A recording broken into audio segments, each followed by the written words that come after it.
Jadi kita mulai. Bismillahirrahmanirrahim. Assalamualaikum warahmatullahi wabarakatuh. Waalaikumsalam warahmatullahi wabarakatuh.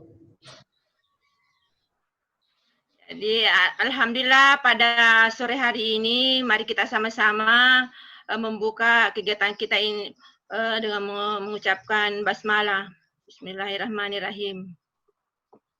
Jadi syukur alhamdulillah kita panjatkan Allah Subhanahu wa taala karena pada sore hari ini alhamdulillah masih kita diberi kesehatan, kesempatan, kemauan dan keinginan untuk kita bergabung pada acara sore hari ini, yang mana acara kegiatan kita ini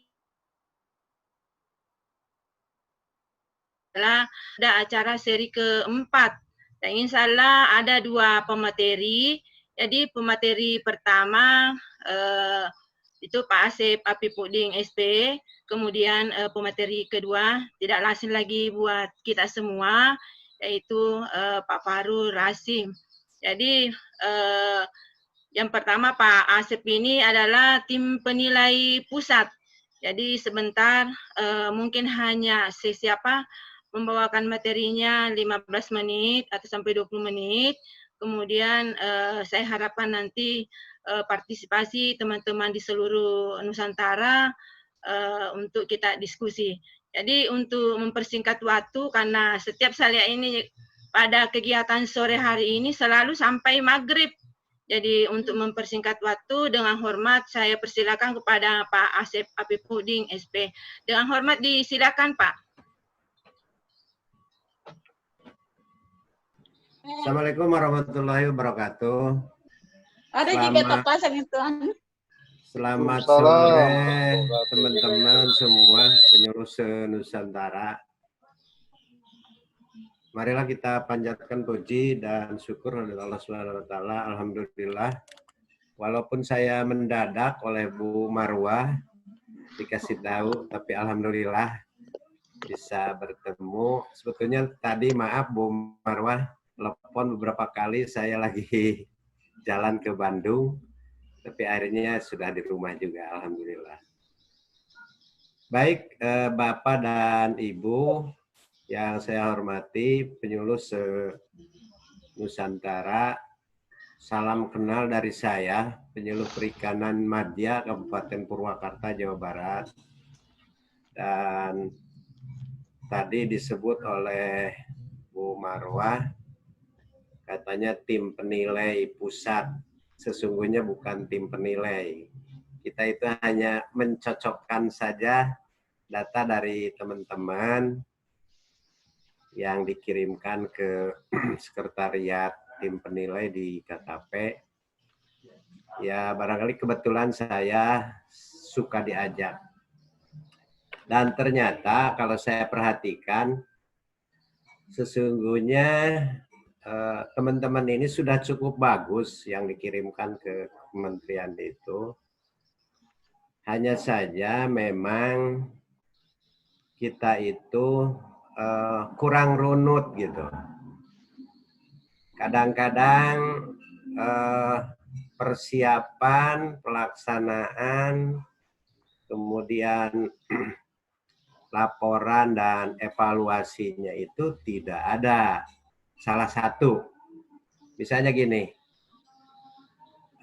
pelaksanaan, perencanaan misalnya, rencana kerjanya tidak ada, tapi pas pelaksanaan kegiatannya ada. Jadi itu kadang-kadang seperti itu. Contoh kecil misalnya seperti rencana kerja. Rencana kerja itu kita di tim itu sering kali terjadi rencana kerjanya itu yang 1 lembar. Padahal yang kita kenal bahwa rencana kerja itu ya 1 bundel lah. Dari mulai potensi, rencana kita apa gitu. Jadi seringkali teman-teman itu mengirimkan rencana kerja itu dari mulai perencanaannya sampai pelaksanaan itu hanya 1 lembar. itu juga diakui. Kan itu yang dilampirkan laporan tiap bulan ya. Itu juga diakui, tapi sayang diakuinya hanya 1 kali. Kan pembuatan rencana kerja itu 1 tahun 1 kali. Nah, jadi sekarang itu kita harus runut mulai dari perencanaan, pelaksanaan, laporan, dan evaluasi. Nah, itu semua kegiatannya harus nyambung. Contoh misalnya kita membuat leaflet 20 misalnya 1 semester. Nah, 20 leaflet itu di rencana kerja itu harus tersaji, harus ada bahwa kita di semester ini atau di tahun ini misalnya membuat leaflet tadi 20. Nah, di rencana kerja itu yang baik itu harus tertera bahwa kita membuat leaflet misalnya. Gitu. Sehingga runutan tadi dari mulai perencanaan, pelaksanaan, kemudian laporannya dan evaluasinya selalu nyambung. Gitu.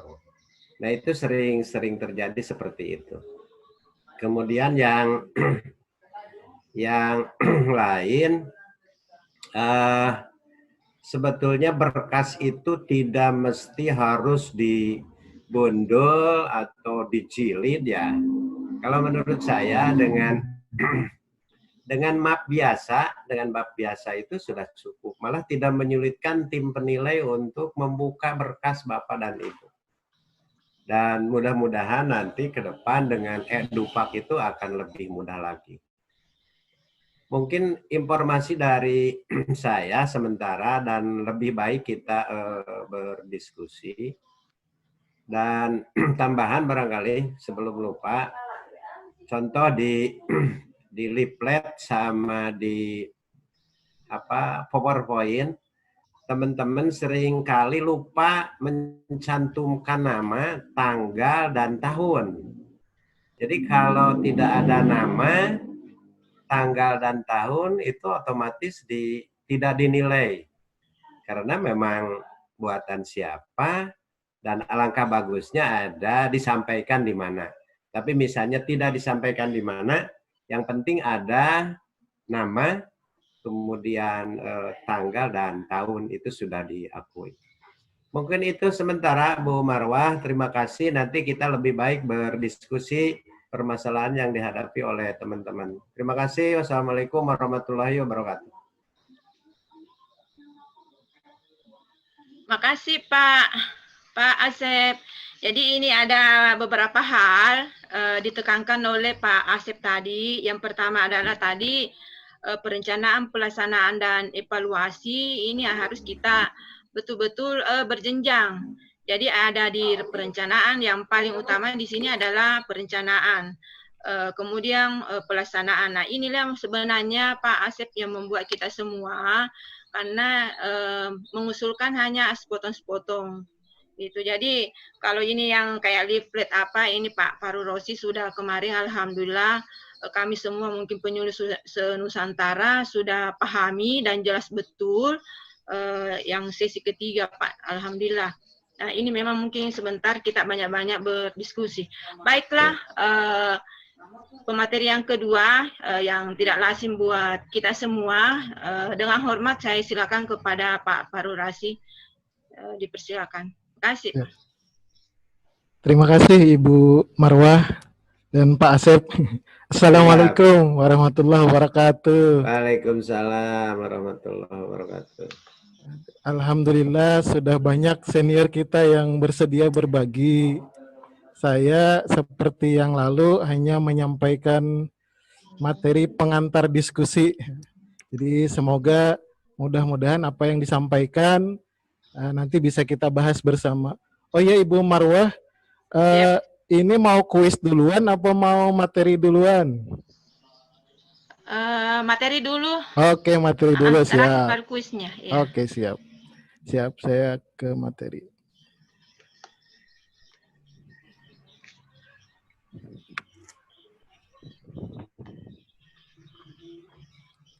Oke, kita tiba pada seri keempat, yakni membahas tentang kunjungan perseorangan atau biasa disebut anjang sana, pertemuan kelompok, dan bimbingan pemecahan masalah. Nah, pada umumnya sebetulnya ketiga kegiatan ini bagi jenjang pemula sampai dengan muda merupakan 50% dari isi dupaknya. Jadi yang 50% ini jangan sampai kurang tepat gitu. Sampai maka beberapa hal saya cuman mengingatkan kembali, jadi beberapa hal yang harusnya ada pada bukti fisik kunjungan anjang sana, pertemuan kelompok, dan bimbingan pemecahan masalah. Yang pertama adalah laporan itu kadangkala ada kalanya lupa ditanda tangan oleh salah satu, entah oleh penyuluhnya atau oleh orang yang dikunjungi. Jadi harus dipastikan laporannya sudah ditanda tangan oleh orang yang dikunjungi dan oleh penyuluhnya. Kemudian format terbaik pada laporan anjang sana dan pertemuan kelompok serta bimbingan pemecahan masalah adalah formatnya di print, isiannya ditulis tangan. Itu yang terbaik. Meskipun kalaupun diketik keseluruhannya boleh, tetapi nanti tingkat kepercayaannya akan berbeda. Tingkat plagiasi copy paste-nya akan berbeda jika ditulis tangan. Kalau ditulis tangan, meskipun laporannya sama persis, akan tetap diakui karena sudah dinilai berusaha. Karena kita sekarang kan era digital, orang nulis tangan 1 lembar itu sulit loh. Jadi kadang 15 menit nulis 1 lembar. Jadi hal ini akan membuat diakui.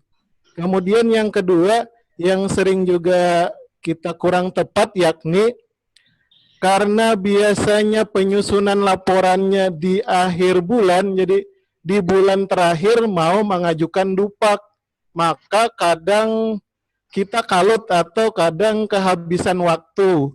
Nah, yang harus dijaga adalah poin nomor 2. Jadi kunjungan itu per hari hanya dapat dinilai 4 kali per hari. Dengan syarat minimal setiap kunjungannya 2 jam. Jadi kalau bisa selain tanggal menyertakan juga jam. Ya. Kemudian yang ketiga adalah, nah ini yang sering diamanatkan oleh beberapa anggota tim penilai pusat, Pak Praminto, Pak Ipandeka, sasaran yang dibina harus di luar kelompok. Tapi jarang juga sih dicek dengan di cross check dengan data anggota kelompok. Tapi ya tetap kalau bisa diusahakan sasaran yang perorangan anjang sana adalah berada di luar kelompok. Karena jika di dalam kelompok, maka laporannya adalah laporan pertemuan kelompok. Kemudian hal yang keempat, ada batasan kewajaran jumlah pembinaan perorangan, kelompok maupun pemecahan masalah. Batasan kewajarannya adalah 1 hari maksimal hanya 4 kali, kemudian asumsinya setiap minggu hanya dilakukan 3 hari. Jadi dari 5 hari kerja hanya 3 hari, sehingga jika dikalikan 4 hari 1 kali, 4 kali dalam 1 hari, kali 3 hari, kali jumlah minggu dalam bulan 4, kali 6, maka maksimal jumlah laporan adalah 288 per semester. Itu terdiri dari 3 anjang sana, pertemuan kelompok, dan pemecahan masalah. Khusus untuk madya hanya boleh 75 untuk bimbingan pemecahan masalah. Kalau penyuluh lainnya komplit dari pemula sampai muda boleh 288. Tapi khusus pemecahan masalah juga hanya 75 kali maksimal yang dapat diakui per tahun. Tapi jangan khawatir kalau di luar madya, jika sudah menuliskan laporannya bimbingan pemecahan masalah, misalkan sejumlah 100, nanti juga akan tetap dinilai, tapi dimasukkan pada angka perseorangan atau anjang sana jika kelebihan dari bimbingan pemecahan masalah. Jadi dengan kata lain, per semester hanya 38 kali bimbingan pemecahan masalah yang dapat diakui. Kemudian hindari orangnya sama, tanda tangan beda. Kadang karena mau cepat-cepat, kemudian lupa saat ke lapangan minta tanda tangan, maka kita berkreasi. Maka kalau bisa hindari itu. Misalkan orangnya beda, tanda tangan sama. Karena kemudian penggunaan pulpen yang sama sepanjang tahun. Kan kayak nggak mungkin. Masa dalam setahun nggak pernah hilang pulpennya misalkan.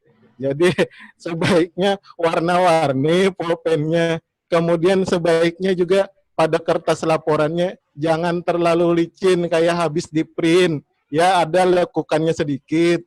Jadi hal ini akan membuat tingkat kepercayaan tim penilai lebih tinggi. Kemudian yang sering juga 10% dari rekan-rekan itu menyampaikan laporan BOP sebagai bukti fisik anjang sana maupun kelompok. Nah, hal ini boleh sebetulnya, hanya yang dinilai adalah 1 per laporan. Jadi kalau laporannya 6 bulan laporan BOP hanya dinilai 6, walaupun yang tanda tangan 200 orang. Jadi sebaiknya rekan-rekan tetap membuat laporannya meskipun 1 lembar. Jadi 1 lembar per laporan. Seseorang itu dapat dikunjungi beberapa kali. Misalkan bulan ini dikunjungi ke 1 orang, nanti bulan depan dikunjungi lagi. Itu boleh. Nah, ini contoh POM. Jadi sebetulnya laporan anjang sana atau perseorangan tidak pernah diatur dalam juknisnya bentuk laporannya. Jadi pada umumnya bebas. Jadi ada yang mengikuti POM A pada peraturan Menteri Pertanian, boleh. Ada yang membuat POM sendiri, boleh juga. Atau kalau yang masih bingung boleh mengikuti format seperti yang ada di layar. Pada intinya yang penting ada yang dikunjungi, kita menyampaikan apa waktunya. Nah, kalau yang tadi dalam 1 hari dilakukan lebih dari 1 kali, sebaiknya ditulis waktunya, jamnya. Karena tadi maksimal dalam 1 hari hanya 4, kemudian minimal per 1 kunjungan 2 jam.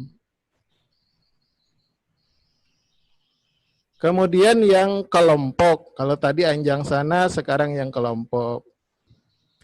Yang kelompok itu hampir sama dengan yang anjang sana, hanya ada beberapa kekhususan.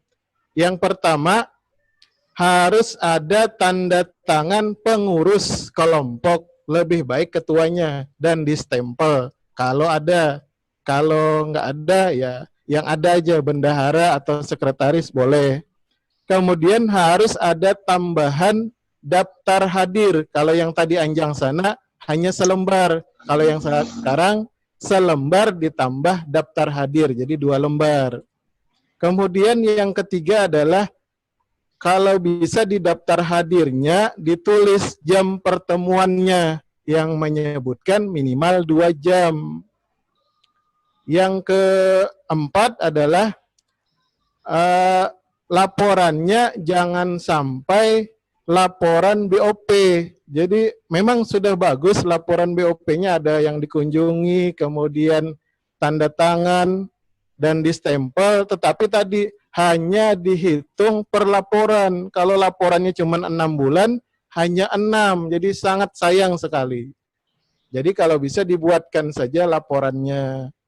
Kemudian jumlah yang dapat diakui berlaku sama untuk ketiganya ini, yang anjang sana, pertemuan kelompok, dan bimbingan pemecahan masalah, 288 per semester.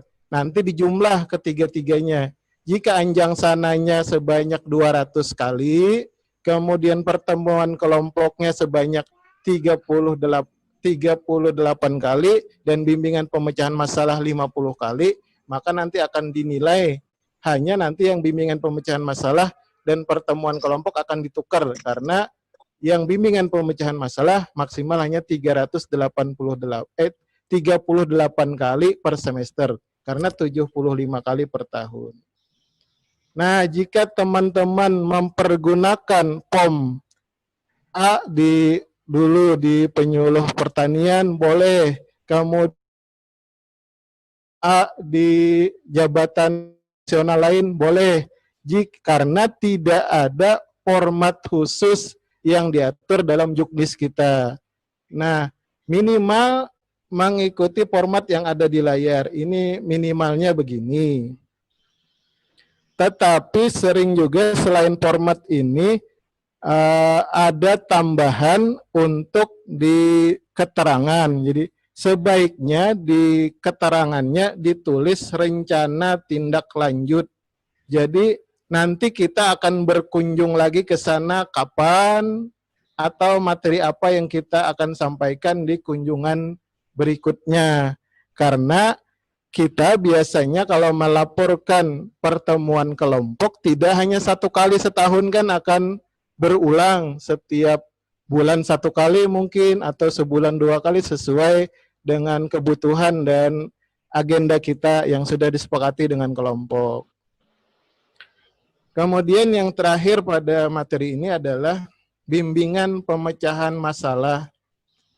Nah, bimbingan pemecahan masalah ini sama seperti yang sebelumnya, perbedaan mencoloknya adalah dalam bimbingan pemecahan masalah wajib adanya rencana tindak lanjut. Kalau yang tadi anjang sana dan pertemuan kelompok ada atau tidak rencana tindak lanjut masih tetap dinilai. Tapi kalau bimbingan pemecahan masalah, kalau di Satminkal kami di Banyuwangi harus ada rencana tindak lanjut. Jadi hanya menambah tabel di kolomnya. Nah, kolom tabel. Misalkan rencana tindak lanjutnya setelah berkonsultasi nanti kita akan praktek langsung. Atau setelah berkonsultasi nanti kita akan bersama-sama misalkan ke kelurahan atau kantor desa untuk menumbuhkan kelompok misalkan. Jika yang bersangkutan berkonsultasi untuk menumbuhkan kelompok. Nah, demikian pemaparan dari saya. Mohon maaf jika dalam pemaparan itu ada kesalahan. Pemaparan ini maksudnya hanya untuk memancing diskusi. Nanti silahkan rekan-rekan menambahkan, kemudian menyempurnakan. Demikian waktu kami kembalikan ke Ibu Moderator. Terima kasih. Terima kasih Pak Farul Rosi. Jadi ini ada beberapa tadi yang saya mungkin penekanan di sini, utamanya yang kunjungan. Kunjungan ini memang kadang-kadang pekerjaan setahun dikerjakan hanya seminggu itu mungkin. Jadi harus kita jeli melihat tanda tangan, dan memang selaku bukan sebenarnya tim penilai ya apa yang dikatakan oleh Pak Asep tadi, bahwa hanya mencocokkan. Bukan tim penilai, hanya kita mencocokkan. Jadi memang kadang-kadang teman-teman ada yang lupa, mungkin lupa tanda tangan, apakah koordinatornya tidak tanda tangan atau dia sendiri yang tidak tanda tangan. Kemudian ini mengenai kunjungan, ini memang kita harus kunjungan, karena ini kunjungannya ada kelompok dengan perorangan atau anjang sana. Ini memang yang teman-teman masih ada yang kelompok dijadikan juga sasaran. Nah, kemudian mengenai juga pemecahan masalah, nah ini ada batas 2 jarang.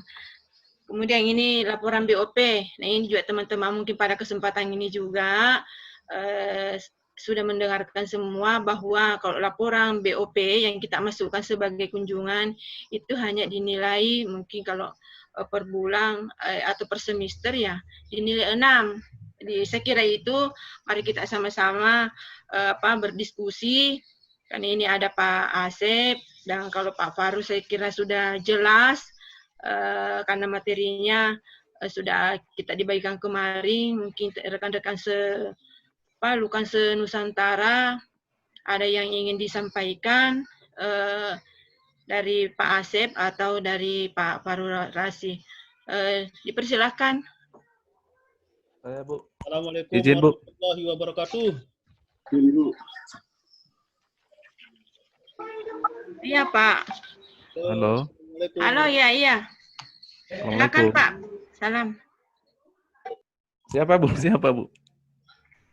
Ada Wardi, dua. Wardi. Pak Herianto. Halo. Pak Heri, iya. Ya. Izin, Bu ya. Iya, silakan, Pak Heri. Assalamualaikum warahmatullahi wabarakatuh. Waalaikumsalam warahmatullahi wabarakatuh. Sebelumnya saya memperkenalkan diri, nama saya Sultan Baharudin, penyuluh perikanan Kabupaten Konawe, Sulawesi Tenggara. Salam kenal juga kepada para narasumber pada sore hari ini, Pak Asep, kemudian Pak Fahru Rozi. Salam, Pak. Kemudian Ibu Narwah Nompo. Ada beberapa pertanyaan yang ingin saya sampaikan kepada narasumber, di mana kalau tidak salah untuk pengusulan Dupak di tahun ini, di periode pertama ini Januari sampai Juni 2020, seperti yang disampaikan sebelumnya oleh Ibu Kapuslu, Ibu Lili, bahwasanya sudah akan memakai aplikasi Edupak. Nah, dari yang sudah dipaparkan oleh narasumber, khususnya kepada Pak Haru Rosi tadi yang sudah pelaksanaan penyuluhan baik anjang kelompok maupun bimbingan pemecahan masalah.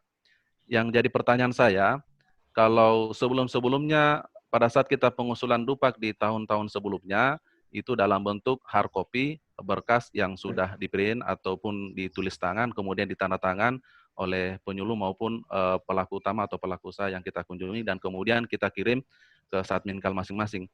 Nah, apakah dengan adanya aplikasi Edupak nanti ini, saya kurang tahu nanti di Satminkal kami, khususnya di Satminkal Maros, apakah sudah akan diberlakukan aplikasi Edupak, setiap lembaran baik kunjungan anjang sana, kelompok maupun bimbingan pemecahan masalah, yang di situ tertera ada tanda tangan pelaku utama atau pelaku usaha yang dikunjungi, apakah harus dipoto satu per satu, ataukah dipoto scan, kemudian dimasukkan ke dalam flash disk, dan kemudian dikirim? Mengingat seperti yang disebutkan itu, kalau kita ikuti sesuai pemaparan dari narasumber, bahwasanya dalam satu semester itu kurang lebih 288 dibagi 3 anjang sana, kelompok maupun bimbingan pemecahan masalah. Kemudian yang selanjutnya terkait dengan pengisian format daripada anjang sana maupun kelompok, sebelum-sebelumnya pernah kami lakukan juga dengan menulis tangan format yang diisi atau bahkan yang diketik lewat laptop. Nah, biasanya kami juga tidak tahu untuk tingkat penilaiannya itu terkait dengan pengisian format kunjungan yang ditulis konvensional, dalam hal ini tulis manual, dibandingkan dengan kalau kita menulis langsung di laptop kemudian kita print out. Itu saja mungkin untuk sementara pertanyaan dari kami kembalikan ke moderator. Wassalamualaikum warahmatullahi wabarakatuh. Moderator. Ya, makasih deh Heri. Ya, siapa? Moderator. Silakan Pak Fajri. Ya, makasih. Assalamualaikum warahmatullahi wabarakatuh. Pertanyaan saya mungkin langsung saja, Bu. Ya, siap. Langsung ke Pak Farrozi mungkin, Pak Farurasi. Yang pertama, apakah bisa melaporkan kunjungan perseorangan di luar wilayah tugas? Itu yang pertama. Yang kedua, untuk bimbingan pemecahan masalah, peruntukannya itu lebih banyak nilainya atau lebih diperuntukannya lebih ke kelompok atau ke perorangan untuk bimbingan pemecahan masalah. Cuman itu aja, Bu, sementara, Bu. Makasih, Bu. Siap, makasih Pak. Jadi satu lagi Pak. Halo. Suwardi. Oh ya, silakan Pak Suwardi. Ya, assalamualaikum warahmatullahi wabarakatuh. Ini langsung saja Pak Mas Fahru. Ini ada 2 pertanyaan yang harus saya tanyakan. Yang pertama terkait kunjungan kunjungan ke kunjungan kelompok di wilayahnya teman. Artinya ketika ada teman yang berhalangan di salah satu wilayah, kadang-kadang kita juga masuk ke wilayah binaannya teman karena mungkin ada halangan. Apakah kita berkunjung ke wilayah kelompok wilayahnya teman itu laporan kunjungan perosorangan? Itu yang pertama, Mas Fahru Roji. Yang kedua, kita juga sering melakukan koordinasi dengan aparat desa. Yang saya ingin tanyakan, apakah ini bisa masuk di laporan pemecahan masalah terkait masalah-masalah di kelompok di tingkat desa? Cuma itu, Mas Fahru. Terima kasih. Assalamualaikum warahmatullahi wabarakatuh. Terima kasih Pak Suardi. Baiklah Pak, ini ada 3 penanya. Jadi ini pertama Pak Herianto, ini pengusulan Dupak. Apakah sebenarnya semua di-scan untuk Bingkal Maros? Kemudian Pak Fajri, ini juga mengenai tadi pelaporan di luar daripada wilayah kerjanya, kemudian pemecahan masalah. Saya kira sama dengan ini Pak Suardi juga mengenai kunjungan. Kemudian bagaimana yang kunjungan ke kepala desa atau ke aparat desa setempat, apa masukan ke pemecahan masalah? Silakan Pak, mungkin Pak sebelumnya Pak Asep dulu, kemudian Pak Fahrul. Silakan Pak Fahrul aja dulu, Bu. Oh, silakan. Ya, Pak Fahrul dulu. Oh ya, silakan Pak Pak Fahrul. Oke, siap. Terima kasih Ibu Marwah, Pak Asep. Saya diberikan kesempatan duluan. Yang pertama, bagaimana bukti fisik pada Edupak untuk kunjungan? Jadi kita lihat lagi ke layar.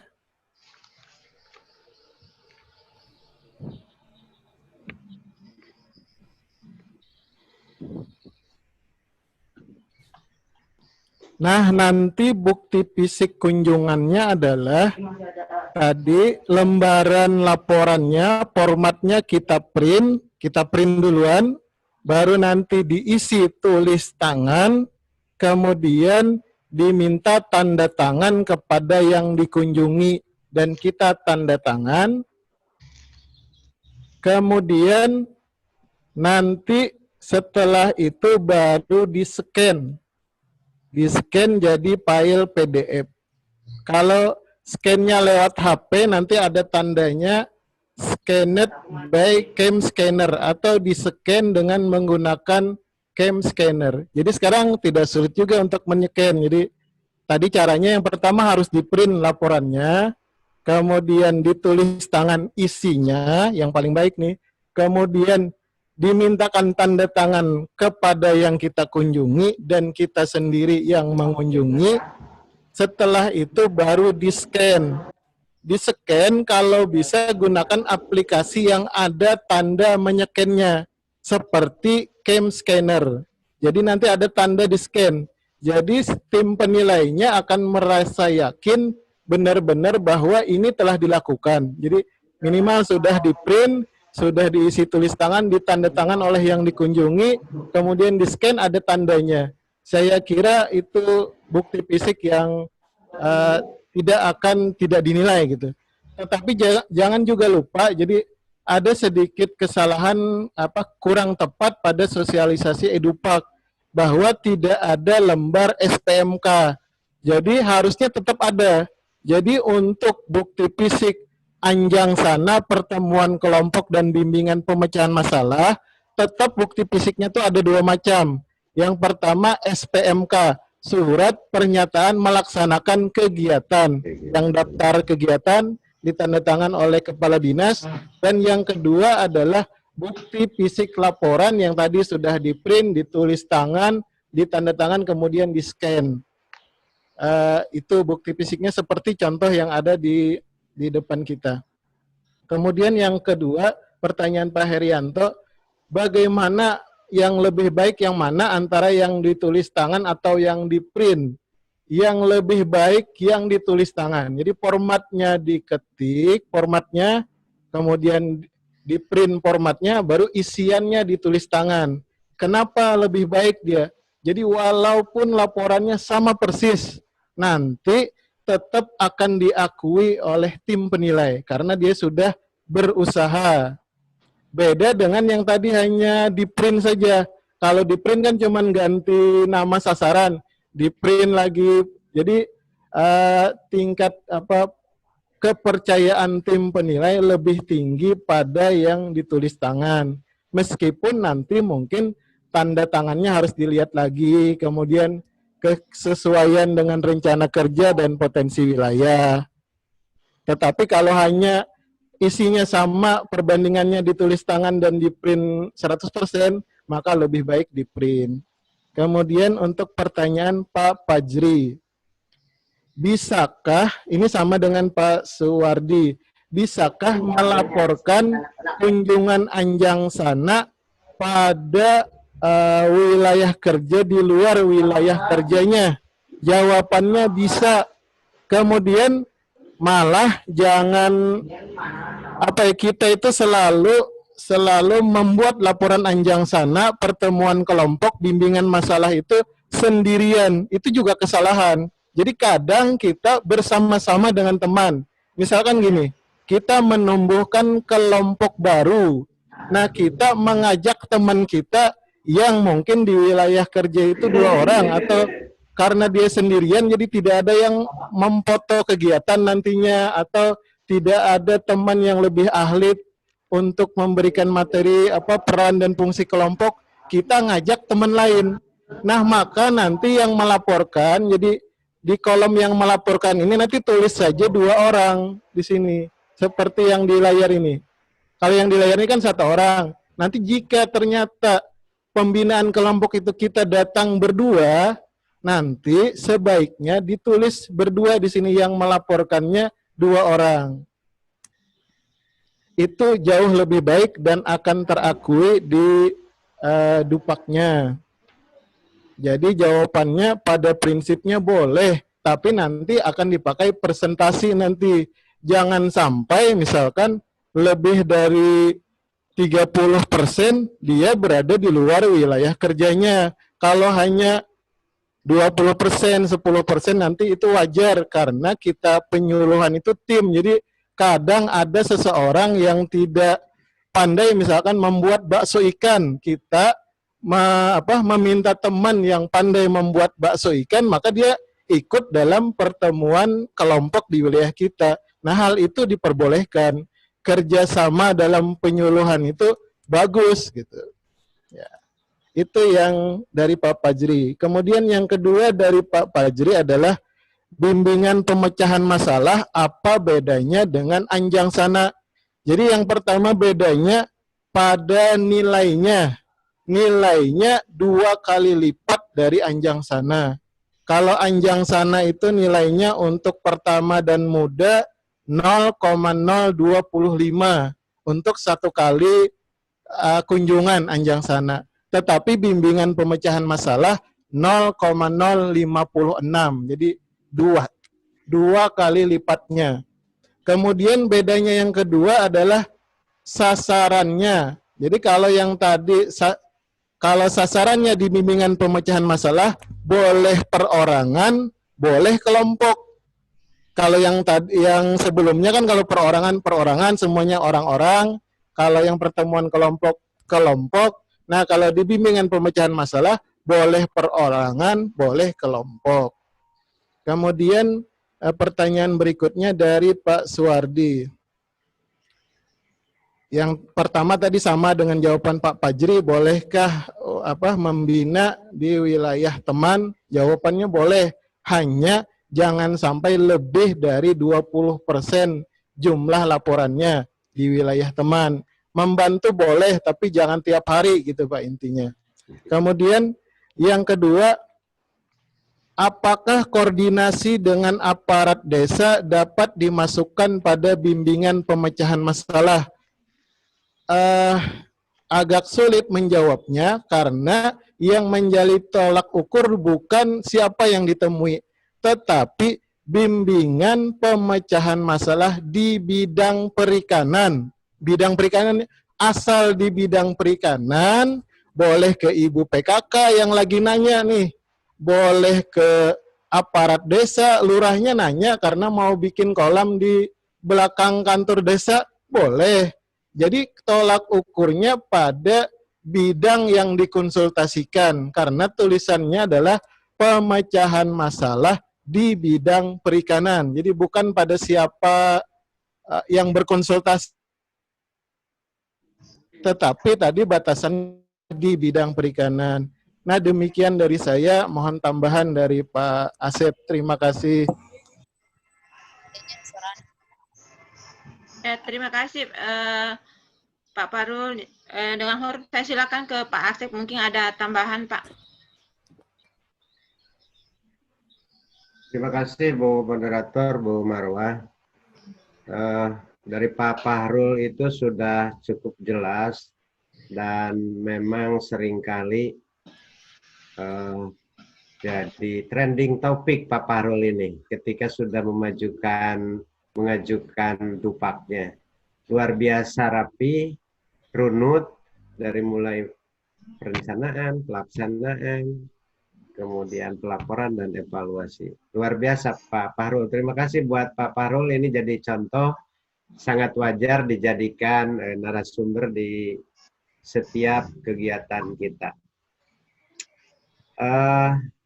Terkait tadi yang diucapkan oleh Pak Fahrul tentang bukti-bukti, ya memang sebaiknya untuk melihat bahwa itu absah pelaksanaannya.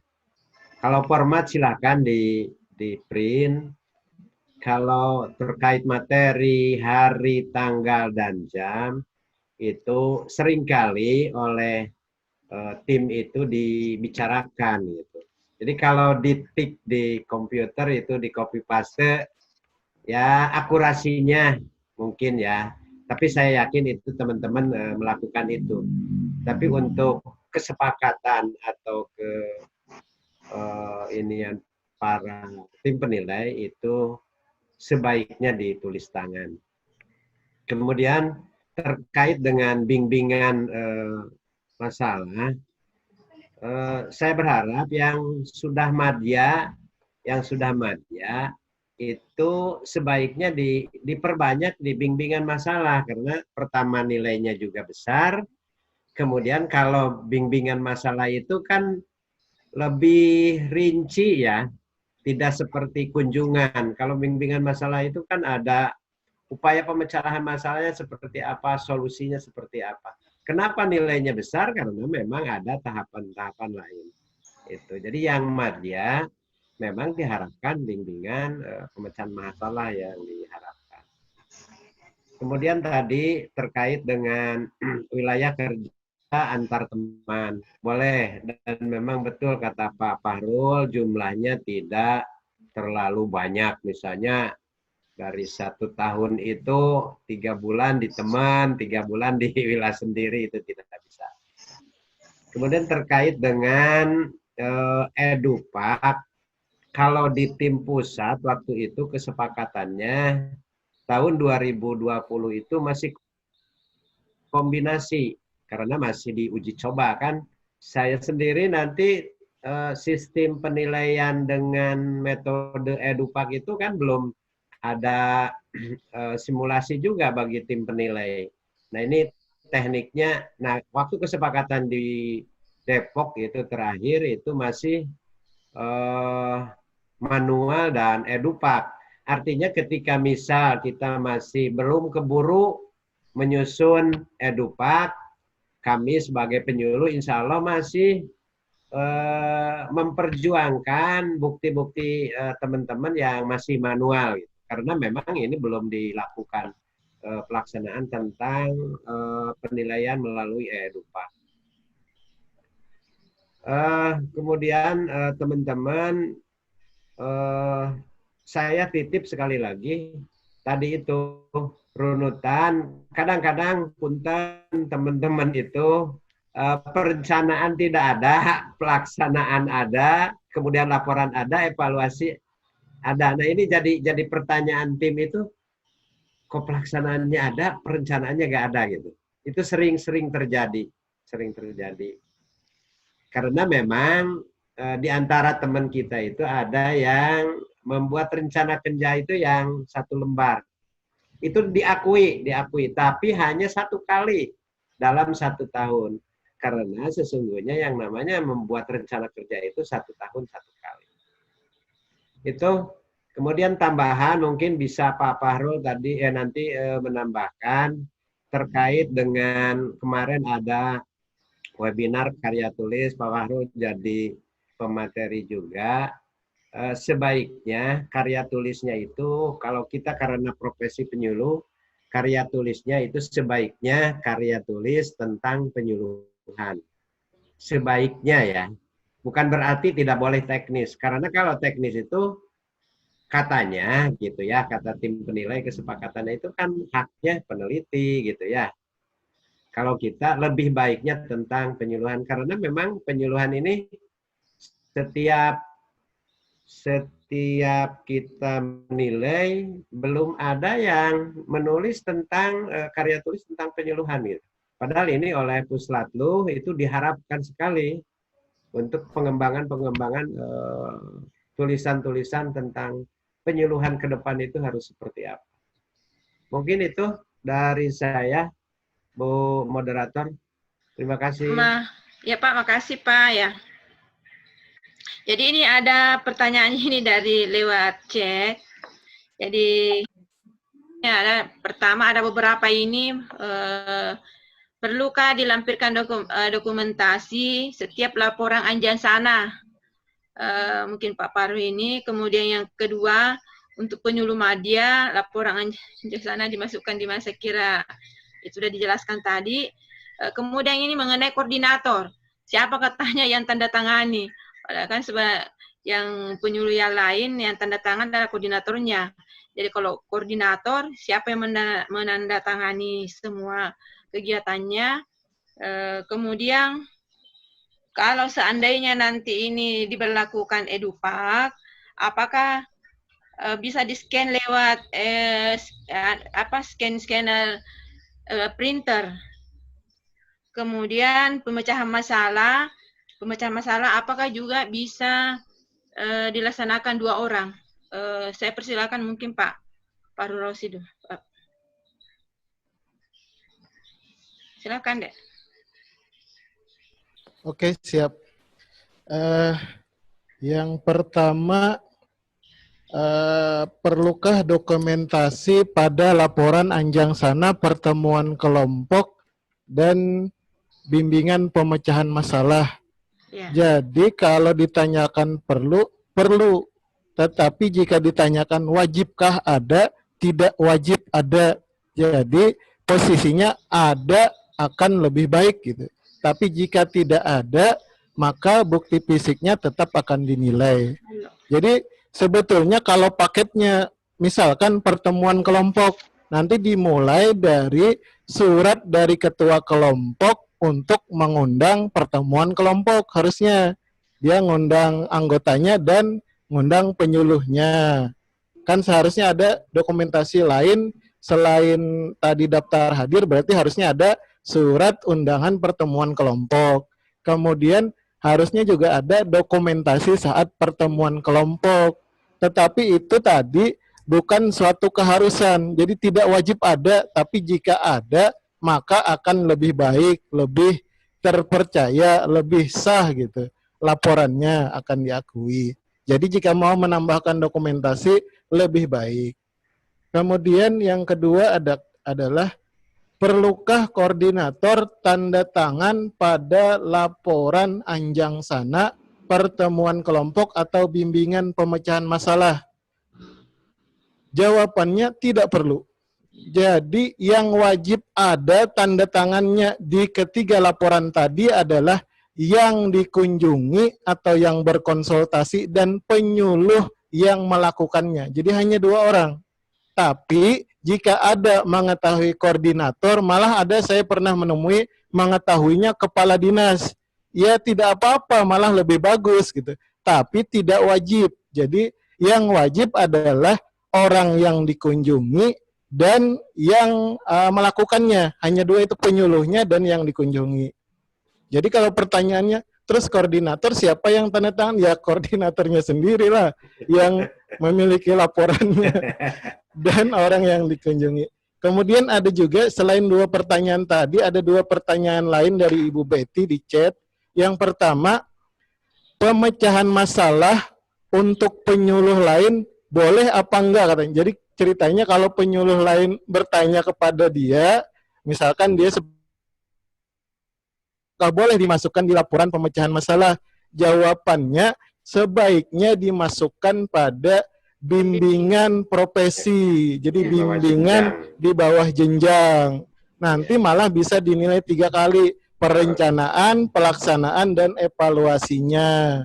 Kemudian boleh membimbingnya setiap bulan, kan biasanya ada temu koordinasi. Jadi setiap bulan ngumpul gitu di dinas atau di suatu tempat tertentu memberikan penguatan materi. Nah, jadi masuknya ke sana. Kemudian pertanyaan kedua dari Ibu Betty adalah tutorial online yang seperti kita lakukan ini, apakah boleh dilaporkan pada pemecahan masalah?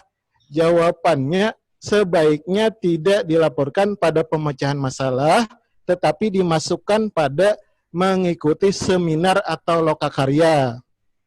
Nanti nilainya lumayan, tingkat nasional nih.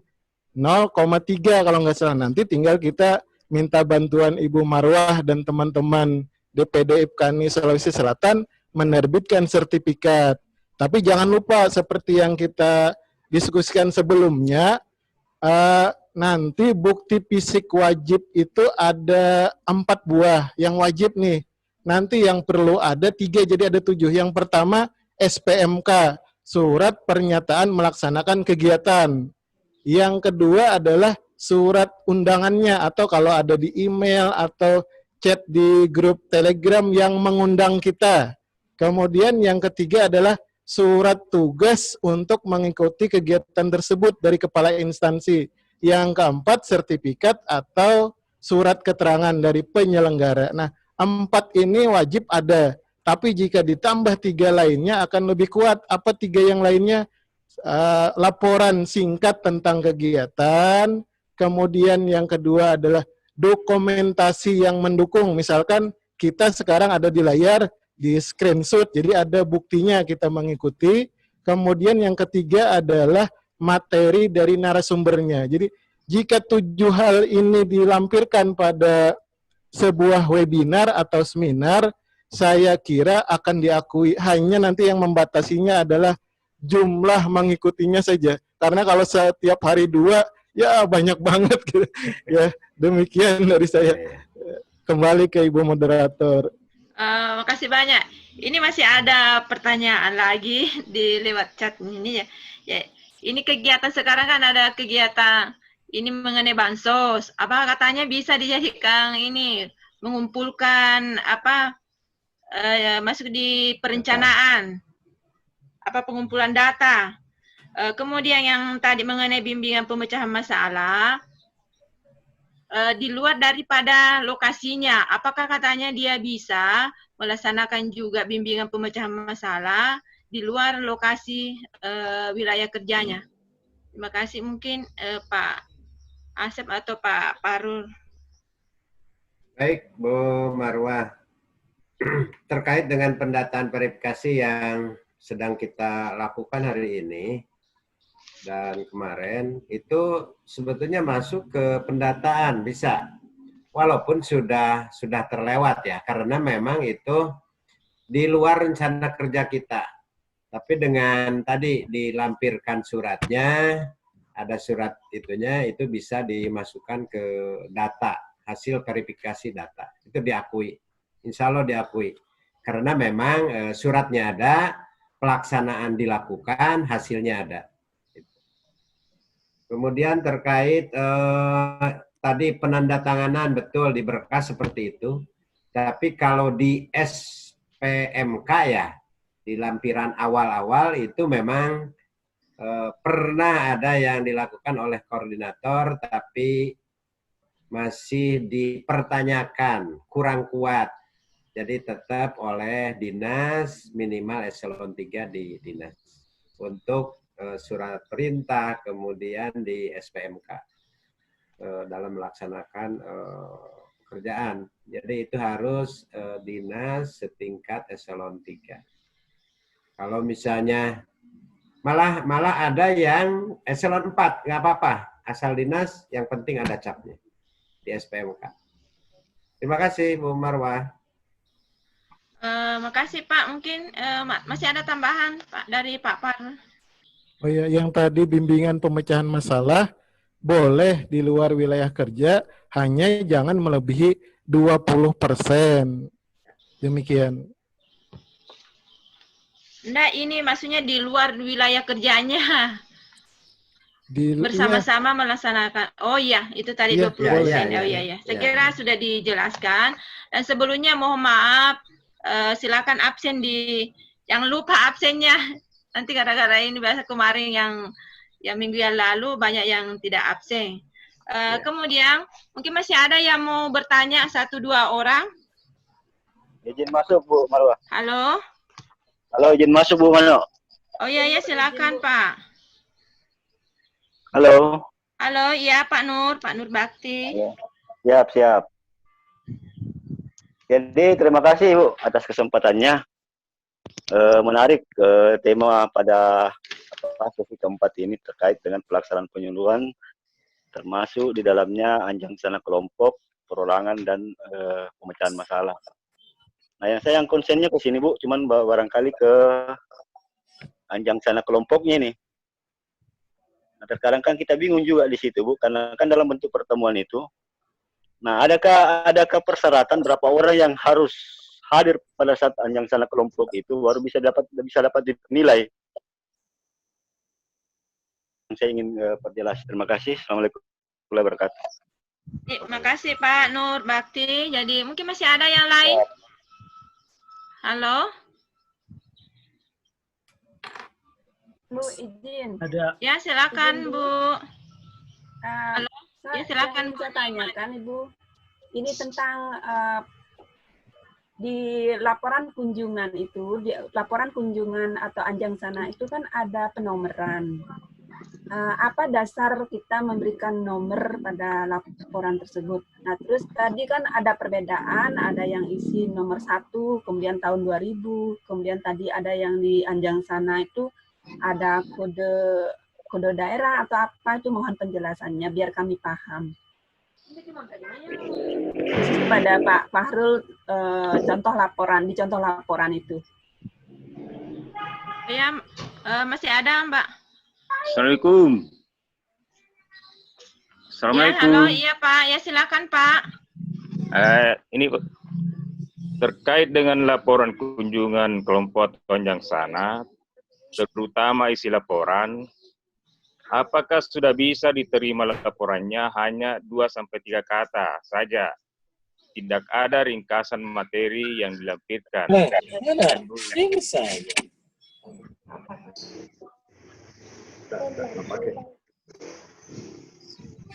Hanya itu Pak.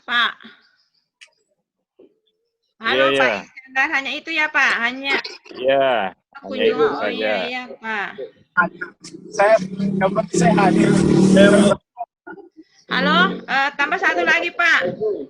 Saya. Ya, silakan Pak Ferdi. Ya, ada beberapa pertanyaan dari saya. Yang pertama, bimbingan pemecahan masalah itu apa berlaku bisa dilakukan oleh semua jenjang penyuluh? Yang pertama.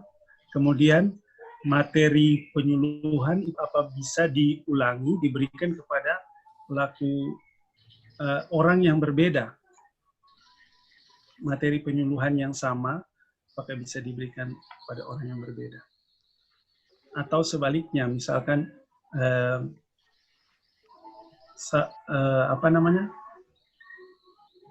orang yang kita Sulu itu mendapatkan materi penyuluhan yang sama gitu.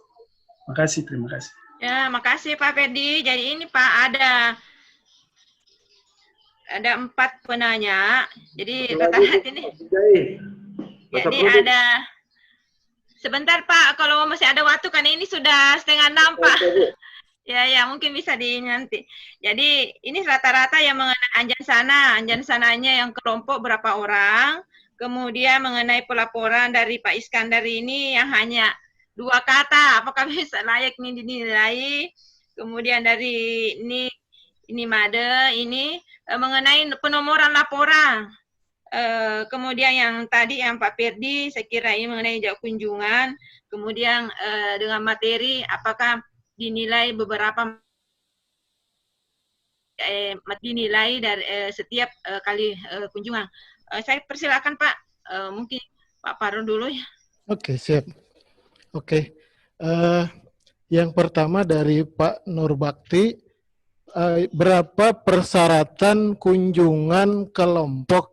Jadi secara umum persyaratannya adalah minimal yang hadir 4 orang atau 40% dari jumlah anggota dengan syarat salah satunya adalah pengurus kelompok.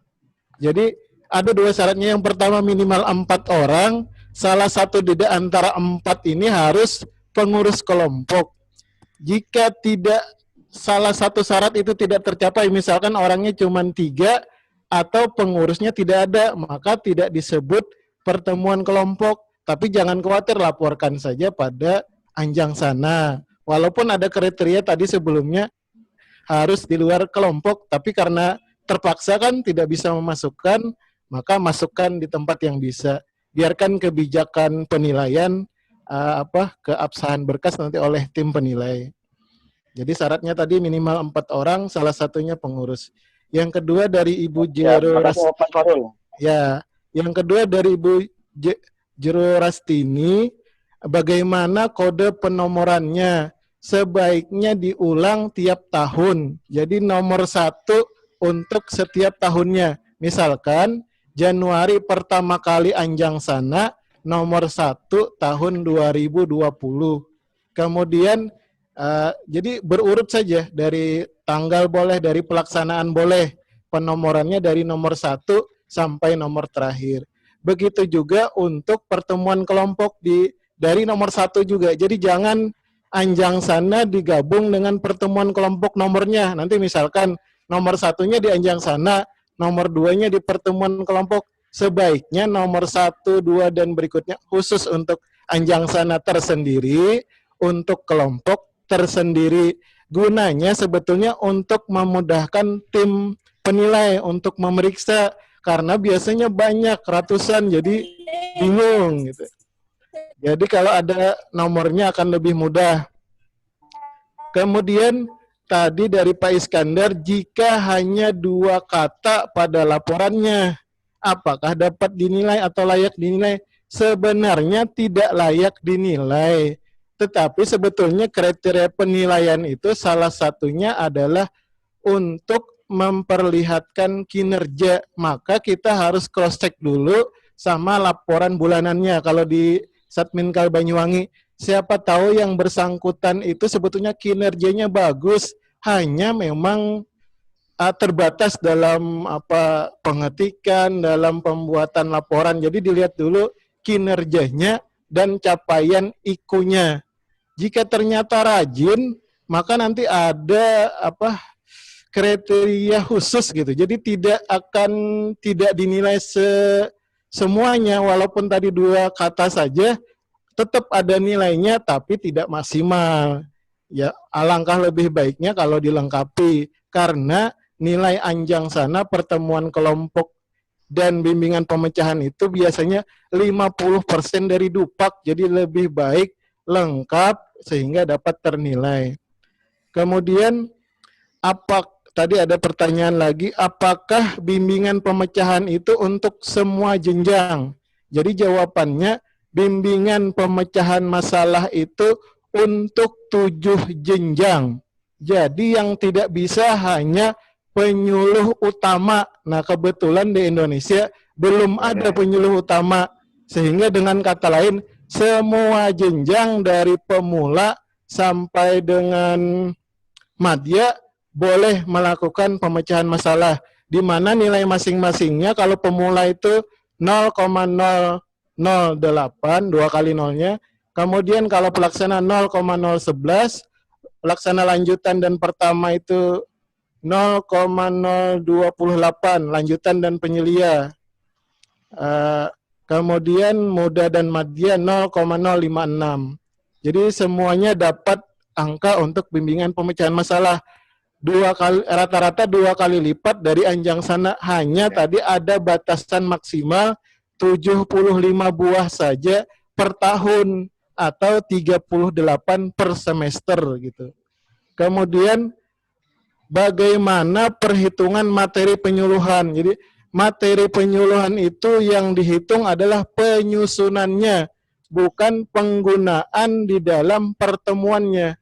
Jadi kan ini beda antara perhitungan antara pertemuan penyuluhan, anjang sana, pertemuan kelompok dan bimbingan pemecahan masalah, dan menyusun materi. Jadi menyusun materi penyuluhan itu dihitung tersendiri, dan dihitungnya adalah setiap materi yang disusun. Jadi walaupun sebuah materi, misalkan peran dan fungsi kelompok dibuat, misalkan, tapi digunakan 10 kali, tetap yang dinilai adalah hanya 1 kali, karena yang dinilai untuk materi adalah penyusunannya. Sedangkan penggunaan 10 kali di laporannya, itu bagus, karena setiap nanti menumbuhkan kelompok, kan materinya peran dan fungsi kelompok.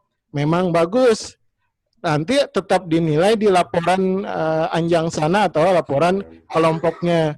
Hanya untuk penyusunan di materinya hanya 1 kali. Demikian dari saya. Kembali ke Ibu Moderator. Terima kasih Pak Fadul. Mungkin ada dari Pak Saripudin Sinjai. Pak Saripudin Sinjai, silakan Pak. Masih ada waktu sedikit. Terima kasih. Assalamualaikum warahmatullahi wabarakatuh.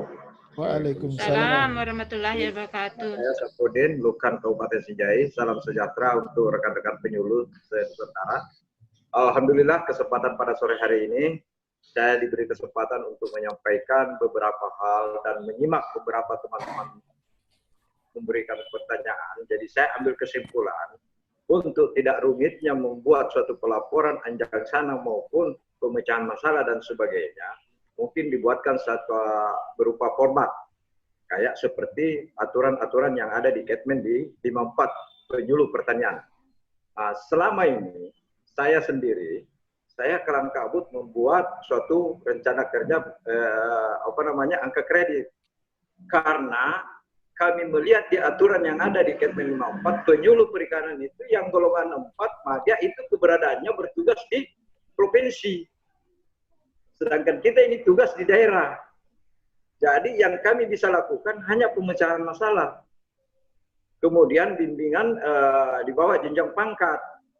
Inilah mungkin dari beberapa pertanyaan dari teman-teman seluruh penyuluh yang hadir pada saat ini. Saya ambil kesimpulan bahwa yang persoalan ini yang banyak bertanya adalah format. Coba dibuatkan satu format. Format itu anjangsannya modelnya seperti ini, pemecahan masalah seperti ini. Kalau kami lihat dari aturan Ketmen 54, teman-teman di penyuluh pertanian itu ada pemecahan masalah, tetapi bentuk model kopnya di situ adalah risalah kunjungan, pemecahan masalah. Jadi saya mau pakai format itu, saya ragu apakah itu diterima di pusat atau tidak. Padahal itu di situ. Kami juga sangat salut bahwa tadi ada salah satu pembawa materi bahwa sebaiknya ditulis tangan. Itu kami salut dan kami yakin bahwa teman-teman melaksanakan tugas yang secara real di bawah. Tetapi kalau secara diketik dengan diketik melalui laptop kemudian kita print, pada saat itu apakah kita bisa menggendong printer di lapangan kalau kita buat laporan? Jadi sebaiknya saya salut, itu yang pertama. Yang kedua itu saja Pak, intinya banyak teman-teman yang pusing membuat satu laporan. Karena tidak ada dasar format yang kita diberikan selama kita berada di kementerian. Masih kita mengacu kepada aturan Kepmen 54. Itu. Padahal kemarin kita dijanji waktu ada pertemuan di kementerian itu bahwa sementara dalam proses pembenahan undang-undang itu Kepmen 54, peraturan Kepmen 54, sorry bukan undang-undang. Saya kira itulah yang kami sampaikan, Bu. Makasih Pak Kanda, Pak Saripudin. Jadi mungkin masih ada tambahan satu orang. Baru. Oh, silakan Pak Haji. Silakan Pak Rizal. Makasih Bu Marwa. Makasih Bu Marwa. Ya, silakan Pak. Saya cuma tanya ini masalah bimbingan sesama penyuluh. Kebetulan di kabupaten kami hampir semua sederajat pangkatnya dengan jabatannya. Nah, sementara hampir tiap hari melakukan bimbingan sama teman-teman. Tapi tidak boleh kalau tidak dibawa jenjang. Nah, sementara yang namanya zaman sekarang ini teknologi, pokoknya tiap apa aja selalu, pokoknya hampir tiap hari lah melakukan bimbingan sama teman-teman, bahkan di atas jenjang. Mungkin Bu Marwa tahulah kondisi teman-teman di daerah bagaimana di teknologi. Nah, sementara mau masukkan bimbingan, katanya tidak boleh, harus dibawa jenjang. Apakah tidak ada solusi sendiri? Karena hampir sederajat semua. Sementara sederajat semua lah. Pokoknya mau 3D ke 4A semua, yang di atasnya bahkan lebih dibimbing lagi dibanding dengan yang dibawanya. Mungkin yang dibawa jenjang ya mungkin lebih pintar, sementara yang dibimbing ya yang di atas jenjang. Oke, itu barangkali Bu Marwa, bagaimana solusinya? Jadi ini ada dua penanya. Jadi yang pertama Pak Saripudin dari Sinjai mengenai ini format. Nah, ini saya kira format sudah ada tadi mengenai kunjungan, bimbingan. Nah, saya kira itu sudah bisa menjadi acuan Pak. Mungkin dijelaskan kembali. Kemudian mungkin yang kegiatan-kegiatan yang lain nanti ini masih ada pertemuan selanjutnya, mungkin kita bahas di situ lagi. Kemudian mengenai Pak Haji Rizal, ini mungkin apakah Pak Faru Rosi atau Pak Asep yang bisa menjawab tentang bagaimana mengenai membimbing di bawah jenjang atau tutorial. Nah, ini memang apakah di setiap kegiatan pertemuan kelompok, pertemuan penyuluh yang semua di bawah jenjang, apakah dinilai satu-satu atau dinilai hanya satu orang? Terima kasih Pak. Saya mohon ini dari Pak Asep karena yang Madia ini ya. Siap. Terima kasih Bu Marwa. Betul, tadi terkait dengan Pak Saripudin, kayaknya orang Sunda ini di Sinjai ya. Saripudin, halo. Halo Pak, halo. Namanya nama Sunda Pak. Ya. Syafrudin Pak, bukan Saripudin, Syafrudin. Oh, Syafrudin Sunda juga Pak Syafrudin. Kebetulan cucu saya di sana satu Pak, di Makassar. Alhamdulillah. Salam kenal Pak Syafrudin. Terkait format Pak, di buku coklat ini sudah lengkap Pak. Oke Pak, persoalannya kami belum terima Pak, teman-teman penyuluh di Lukan Kabupaten Sinjai belum dapat seperti itu. Nah ini Pak Roji nih, waktu dulu nih. Ini di buku coklat ini udah lengkap. Nanti kita usulkan ke Puslo ya Pak ya. Terima kasih Pak. Di sini sudah lengkap. Terkait bimbingan di bawah jenjang, memang idealnya harus di bawah jenjang, baik itu 1 tingkat, 2 tingkat ya. Nah, persoalannya saya belum menemukan ada yang menilai sama gitu, jenjangnya sama gitu. Yang saya nilai dulu itu memang selalu di bawah jenjang. Misalnya 3D ke 3A gitu ya. 4A ke 4D, ke 3D, 3A. Jadi yang belum menemukan Pak siapa tadi yang bertanya? Haji Rizal. Mohon maaf ini Pak Asep. Ini maksudnya dia keadaan di lapangan itu dia kan masih golongan 3B. 3A, 3D, 3. Ya, 3D. 3D. Kemudian yang banyak dia bimbing adalah golongan 4A. Nah, betul. Itu bagi kronisnya. Apa katanya bisa karena keadaan di lapangan begitu? Apakah atau ada cara lain supaya bagaimana bisa dinilai? Ya, betul. Oke, berarti 3D memimpin 4A ya? Membimbing 4A. Membimbing 4A. Kalau di permenpannya ya jelas itu kan di bawah jenjang. Nah, saya baru menemukan kali ini nih. Ini satu masukan juga. Terima kasih Pak Haji Rizal. Marwah. Ini bisa jadi masukan juga ketika ada membimbing di atas jenjang berarti, bukan di bawah jenjang ya. Betul, Oke, betul. Terima kasih Pak. Masukan Pak. Baik Pak. Karena terus terang aja selama ini kami belum menemukan itu. Masih ada Pak. Itu yang kegiatan pertemuan, kegiatan pertemuan yang dilaksanakan. Iya, koordinator membimbing semua penyuluh yang ada di ruangan itu. Apakah dinilai satu-satu atau dinilai hanya satu kali? Kalau pelaksanaan per hari itu satu. Kalau beda hari, misalnya gini, dari 10 orang itu bisa dibagi kan? Hari Senin 2 orang, terus hari Selasa 2 orang atau 1 orang. Kalau beda waktu, beda hari, beda jam, mau 10, mau 1, mau 2, itu di aku 1. Itu Bu. Ya, terima kasih Pak. Ini memang sangat luar biasa penjelasan Bapak, karena ini para koordinator yang ada di mungkin seluruh Nusantara, banyak yang muda tetapi membimbing yang golongan 4A, 4B. Kemudian mungkin masih ada sedikit waktu Pak, masih ada yang bertanya? Tidak bertanya Bu Naf, saya mau bicara sebentar dengan Pak Asep. Ya. Silakan Pak. Pak Saprudin. Pak Asep. Ya. Pak Asep. Ya, Pak Asep. Ya. Kalau bisa Pak bukunya dikirim warna coklat ke Sinjai. Terima kasih. Insya Allah kalau ada 2, insya Allah. Ya Pak.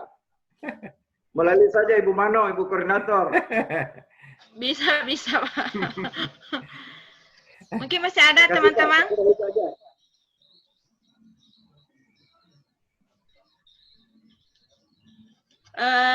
Masih ada teman yang ini yang mungkin yang kurang jelas? Ini sudah mau jam 6. Jadi saya kira alhamdulillah pada hari ini kalau sudah tidak ada yang bertanya. Nah, ini sangat luar biasa, sangat jelas sekali.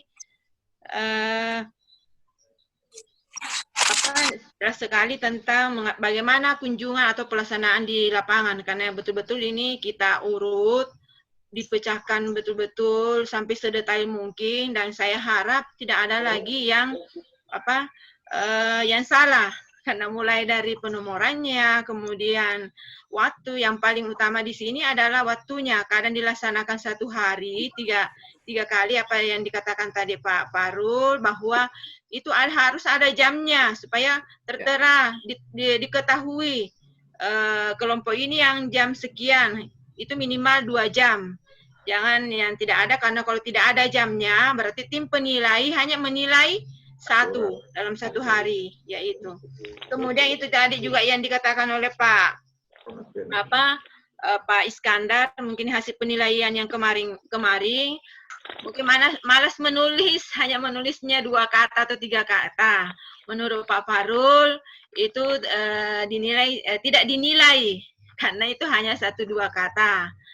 Kemudian mengenai penomoran di sini adalah untuk memperjelas apakah dia masuk di kunjungan anjansana perorangan, apakah dia masuk anjansana kelompok, apakah dia bimbingan. Jadi penomorannya itu setiap tahun, umpamanya tahun 2020 yang mulai kita Januari nomor 1 sampai seterusnya. Kemudian mengenai materi, walaupun beberapa kali kita melaksanakan suatu kegiatan, kalau materinya sama, dinilainya hanya 1 materi. Itu yang kemarin yang minggu sesi yang sesi ketiga, bahwa yang di sini adalah yang mana yang terdengar, yang mana yang apa, yang video kan bisa juga radio, kemudian yang lembarannya ya atau leaflet folder dengan satu jenis satu kegiatan. Tetapi bisa kita nilai itu tadi yang membedakan adalah jenisnya, apakah terdengarnya atau apa. Kemudian mengenai bimbingan masalah tadi atau kunjungan di luar daripada wilayah kerja kita. Ini mengenai tadi penjelasan dari Pak Paru, baru bisa dilaksanakan, bisa dinilai. Yang penting di situ adalah ada nama kedua. Nama pertama mungkin yang punya wilayah, kemudian nama yang kedua adalah yang mendampinginya. Nah, itu. Ya. Sedikit Kanda, boleh? Silakan deh. Bentar. Ya, makasih banyak Kanda. Baru Kanda katakan gini, kita kan sebagai koordinator terkadang harus mendampingi kepala dinas ke lapangan. Nah, ini yang saya mau pertanyakan, bagaimana bentuk pelaporannya ini? Karena terkadang ya kan di situ tadi ajang sana harus ada tanda tangan. Terus yang kedua kalau kelompok harus ada stempel dari kelompok dan minimal 4 orang. Nah, jadi yang jadi pertanyaan saya di sini terkait dengan pernyataan Kandamano tadi baru-baru bahwa harus ada tanda tangan. Bagaimana kalau misalkan orang yang artinya kita ini tidak ada konsultasi atau bimbingan dadakan di lapangan yang notabene bukan wilayah kita. Nah, itu yang ingin saya pertanyakan. Ya, terima kasih. Mungkin Pak Asep bisa menjawab atau Pak Paru bisa menjawab. Assalamualaikum, Bu. Iya, iya, Pak. Dijawab dulu itu karena ini waktu sudah bentar lagi ya. Saya coba jawab. Jadi paling bagus di tas kita ada sudah belangko bimbingan pemecahan masalah dan daftar hadir pertemuan. Jadi kapan saja langsung keluarkan belangko di tanda tangan. Nulisnya belakangan tidak apa-apa. Demikian. Terima kasih Pak Paru. Pak Asep. Makasih Pak Paru. Ada tambahan dari Pak Asep? Ya, betul. Jadi seorang penyuluh itu tasnya itu mirip kantor. Ada laptop, ada senjatanya. Jadi seringkali dan akan terlihat indah ketika penyuluh bawa ke lapangan itu kantornya ada di belakang gitu. Nah, itu betul kata Pak Pahrul. Dari mulai berkas dan segala macam, dan sebentar lagi kita mau menu ATK. Presensi ya. Iya. Apalagi itu harus siap sedia. Apalagi menjelang. Terima kasih Bu Marwa. Terima kasih Pak Asep, makasih. Jadi saya kira ini apa? Karena halo Bu, terakhir bisa Bu? Ya silakan, tapi hanya satu ya. Oh iya Bu, sebentar aja. Ya, silakan. Assalamualaikum warahmatullahi wabarakatuh. Saya Eva Bu dari Kabupaten Siak. Halo. Iya silakan, iya. Ya, ini Bu, ya, siap. Kebetulan saya megang bukunya Pak. Ya. Jadi di sini ada kegiatan pelaksanaan ini untuk pelaksana muda, tapi di tingkat kabupaten Pak. Sementara kita penyuluh di tingkat kecamatan gitu Pak. Jadi sepertinya apakah misalnya seperti ini Pak? Seperti bentar ya Pak. Ya, tentang apa? Halo, kalau tentang evaluasi, mungkin masih ada waktu ya Pak. Mungkin ada kegiatan lain kita bahas tentang evaluasi. Jadi saya kira itu Bu Epa diterima apa pertanyaannya. Insya Allah masih ada kegiatan untuk membahas sampai dengan penunjang. Jadi betul-betul kita laksanakan kegiatan ini adalah bagaimana mengkaji sedetail mungkin. Jadi untuk selanjutnya tidak ada lagi kesalahan untuk bagi kita semua. Jadi insya Allah ini kita melaksanakan kegiatan ini bertahap. Mungkin hari ini memang kita fokus ke pelaksanaan kegiatan yaitu kunjungan, perorangan, kelompok, kemudian pemecahan masalah. Insya Allah di sesi yang kemudian itu baru ada penjelasan yang lain.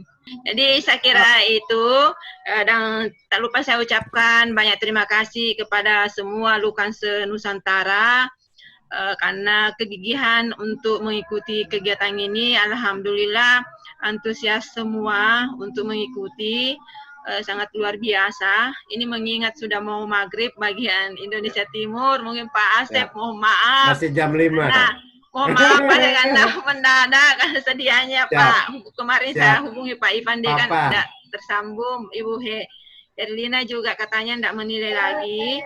Makanya saya telepon juga Pak Asep. Alhamdulillah kesiapannya untuk mengikuti kegiatan ini. Nah, marilah kita sama-sama membaca hamdalah atas berakhirnya kegiatan kita pada sore hari ini. Sebelumnya saya mohon maaf bila ada yang kurang berkenan atau kesalahan pada kegiatan kita ini. Alhamdulillah pada sore hari ini acara kita akhiri dengan ucapan wabillahi taufiq wal hidayah. Assalamualaikum warahmatullahi wabarakatuh. Waalaikumsalam warahmatullahi wabarakatuh. Ayo teman-teman, terima kasih. Terima kasih Mas Farul.